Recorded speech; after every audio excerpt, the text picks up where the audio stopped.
ஒரு சூப்பரான ஹெல்தியான ஸ்வீட்டு, அதே சமயம் எலும்பை அவ்வளோ அது வலுவாக்கும் அப்படின்னு சொன்னால் இதை கண்டிப்பாக ட்ரை பண்ணாமல் இருப்பீங்களா?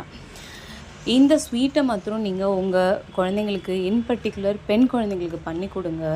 அவங்களோட பீரியட்ஸில் வர அந்த கிராம்ஸாக இருக்கட்டும், பீரியட்ஸ் டைமில் வர இடுப்பு வலியாக இருக்கட்டும், எலும்புகளை அவ்வளோ பலப்படுத்தும். இது ஒன்றும் இல்லைங்க, உளுந்தில் பண்ண களி இல்லை ஹல்வான்னு கூட சொல்லலாம். உளுந்து, கொஞ்சமாக அரிசி, அதை வறுத்து அதை பொடிச்சு அதை வச்சுக்கோங்க. நான் அதோட டீட்டெயில் ரெசிபி, அந்த மாவு எப்படி பண்ணுறதுன்றது இன்னொரு வீடியோவில் போடுறேன். ஸோ இன்றைக்கி அந்த மாவில் 2 ஸ்பூன் எடுத்து அது கூட கொஞ்சம் நாட்டு சர்க்கரை, அதை தண்ணி ஊற்றி நல்லா கலந்துட்டு ஒரு நான்ஸ்டிக்கில் இந்த மாதிரி குக் பண்ணுங்கள்.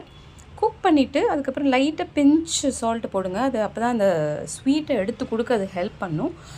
ஒரே ஒரு ஸ்பூன் நெய் போட்டு நல்லா கிளறிட்டே இருங்க. அப்புறம் தேவைன்னா இன்னும் ஒரு ஸ்பூன் நெய் போட்டுக்கோங்க. இதை நீங்கள் நல்லெண்ணெயில் கூட பண்ணலாம், இன்னுமே ரொம்ப நல்லது. நெய்யும் நல்லது தான். ஸோ 2 ஸ்பூன் தான் நான் மொத்தமே இதுக்கு கீ யூஸ் பண்ணேன். நல்லா போட்டு கிளறினீங்கன்னா டுவர்ட்ஸ் த எண்டில் ஒரு ஹல்வா கன்சிஸ்டன்சியில் வரும். அது வந்ததுக்கப்புறம் ஒரு நெய் தடவினா இல்லை எண்ணெய் தடவினா ஒரு கிண்ணத்தில் அதை வச்சு கொஞ்ச நேரம் ஆற வச்சு க்யூப்ஸாவோ இல்லை அப்படியே ஒரு கிண்ணத்தில் போட்டு கொடுத்து சாப்பிட வச்சு பாருங்கள். சாப்பிட்றதுக்கும் அவ்வளோ டேஸ்ட்டாக இருக்கும்.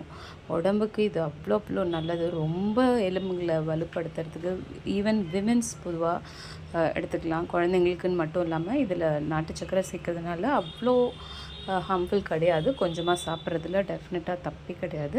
இந்த மாதிரி ஹெல்தி ரெசிபிஸ் பார்க்கணுன்னா கண்டிப்பாக லத்தூஸ் கிச்சன் வீலாகை சப்ஸ்கிரைப் பண்ணி லைக் பண்ணுங்கள், ஷேர் பண்ணுங்கள், சப்போர்ட் பண்ணுங்கள்.